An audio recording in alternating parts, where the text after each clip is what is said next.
pas le seul à avoir parfois du mal à me motiver pour trouver le temps et l'énergie nécessaires pour commencer à me mettre au sport. Et c'est moi où le nombre d'options et de choix d'entraînement devient un peu trop impressionnant. Il existe des exercices qui perdurent depuis des siècles, et pour une bonne raison.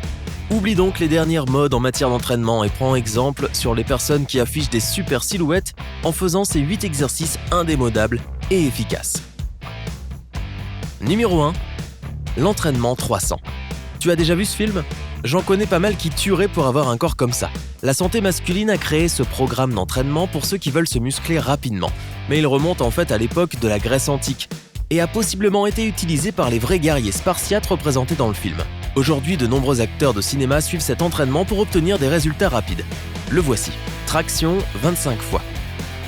Levé de poids 50 fois. Pompe 50 fois. Saut sur boîte 50 fois. Essuie-glace au sol 50 fois. Levé d'haltère à un bras 50 fois. Traction 25 fois. Additionne ces répétitions et devine ce que tu obtiens. C'est ça, 300. N'oublie pas de te reposer environ 1 minute entre les exercices. Teste ce programme 2 fois par semaine et ton corps se transformera. Non seulement cela t'aidera à maigrir, mais tu deviendras aussi plus athlétique et en meilleure forme physique. Numéro 2, allonger et ramper. Cette séance d'entraînement est un autre grand favori parmi les artistes martiaux. C'est une excellente façon de renforcer les muscles centraux en utilisant son propre poids corporel. C'est une sorte d'exercice de traction verticale et voilà comment ça marche. Allonge-toi par terre sur le ventre, les bras écartés à la largeur des épaules. Les jambes doivent être tendues et alignées sur la largeur de tes hanches et tes pointes de pied vers le sol. La colonne vertébrale doit être droite et il faut éviter de tirer la tête vers le haut et vers l'arrière. Utilise tes avant-bras et tes paumes de main mises à plat pour tirer ton corps vers l'avant. Ton corps doit rester au sol. Continue jusqu'à ce que tes coudes arrivent au niveau de tes côtes. Réalise quelques répétitions et augmente chaque semaine en fonction de ton niveau de forme physique. Numéro 3, la marche du fermier. Cet exercice est assez simple et facile à réaliser. Il active tous les muscles du corps car il s'agit en fait d'un entraînement complet. Il crée aussi de la résistance mentale. Et nous devons remercier les Vikings pour cela. Le port d'armes et d'armures lourdes exigeait beaucoup de force physique et mentale à l'époque. Voilà comment le réaliser. Prends des poids en fonction de ta propre force. Marche 10 pas, regarde en avant, garde le dos droit et contracte le corps. Reviens en arrière au point de départ. Recommence 3 fois. Tu peux augmenter le poids et le nombre de répétitions au fur et à mesure que ta force et ta résistance augmentent. Et tu verras, ce sera le cas grâce à cet entraînement. Numéro 4, les squats hindous. Nous connaissons tous le redoutable squat qui existe depuis des milliers d'années et qui peut faire souffrir nos jambes pendant des jours. Mais c'est parce que cet exercice fonctionne très bien. Le squat hindou, lui, remonte carrément à l'Antiquité indienne. Son efficacité a été prouvée par un lutteur célèbre, Ghulam Mohammed. Il faisait 500 squats hindous par jour pour se maintenir en forme. Voyons voir comment faire. Tiens-toi debout, les pieds écartés à la largeur des hanches. Commence à t'accroupir en mettant tout ton poids sur tes orteils. Garde le dos droit, regarde vers l'avant et veille à ce que tes genoux dépassent légèrement tes orteils. Descends jusqu'à ce que tu puisses toucher le sol. Lève les bras vers le haut en utilisant cet élan pour commencer à étendre les genoux et les hanches et revenir à la position initiale. Note, souviens-toi qu'il s'agit d'un squat. Ne te penche pas simplement vers l'avant pour toucher le sol. Numéro 5. Le squat de l'archer. On vient de le dire, le squat est populaire pour une raison, mes amis. Fais preuve de puissance et de constance et tu constateras de rapides résultats. Le squat de l'archer aide à améliorer l'équilibre et la souplesse du bas du dos. Et voilà comment ça se passe. Tiens-toi debout avec les pieds un peu plus écartés que la largeur de tes épaules. Lève légèrement le pied droit pour que ton poids soit sur ton talon. Commence à descendre, plie la jambe gauche et garde la jambe droite tendue.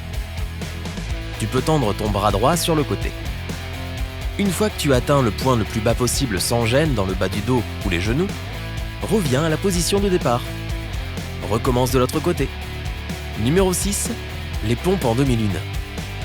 Beaucoup d'étudiants et de maîtres en arts martiaux ainsi que des lutteurs incluent cet entraînement dans leur routine de base. C'est logique puisqu'il s'agit d'un exercice qui aide à développer la force et la mobilité requises pour ces deux sports. Il contribue également à prévenir les blessures au niveau des côtes. Commence accroupi, les pieds et les mains au sol. Abaisse le corps, maintiens-toi avec tes mains en tournant les genoux vers la droite. Lorsque ta poitrine s'aligne avec tes épaules, commence à tourner tes genoux vers la gauche. Lorsque ta poitrine s'aligne à nouveau avec tes épaules, repousse-toi pour reprendre la position de départ. Le mouvement dans son ensemble doit être très fluide et se faire en un seul geste en créant un demi-cercle sur le sol. Numéro 7. Gada. Une autre session d'entraînement pour laquelle nous pouvons remercier l'Inde antique est la Gada massée. Et elle existe depuis plus de 2000 ans.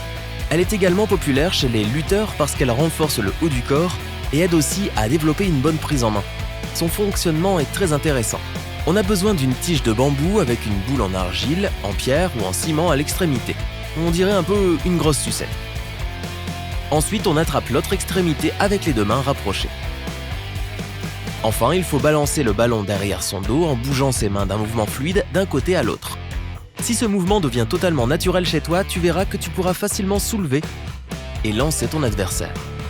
Pas étonnant que les lutteurs adorent cet exercice. Numéro 8, le porté de taureau. Celui-ci n'est peut-être pas fait pour tout le monde, mais la Grèce antique offre un autre programme d'entraînement intéressant pour se maintenir en forme et devenir plus fort.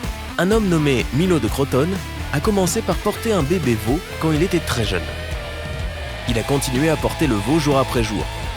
Au fur et à mesure que le veau grandissait, la force de Milo augmentait également. Après quelques années, il a pu porter le taureau adulte sur ses épaules. Ce n'est pas un fait prouvé, alors je préfère m'en tenir aux séances d'entraînement plus conventionnelles pour le moment. Tu sais, celles qui n'impliquent pas le port d'un animal vivant et dangereux sur le dos. Ok, la plupart de ces exercices peuvent être faits dans le confort de ta maison avec très peu d'équipement. Et c'est un point qui me semble génial. Donne un j'aime à cette vidéo si elle t'a motivé à essayer de nouvelles, pas si nouvelles, séances d'entraînement. As-tu déjà essayé l'un de ces exercices ? Dis-moi dans les commentaires ce que tu en penses. Abonne-toi pour voir plus de vidéos qui t'aideront à rester en forme et en bonne santé pour profiter du côté sympa de la vie. Merci d'avoir regardé.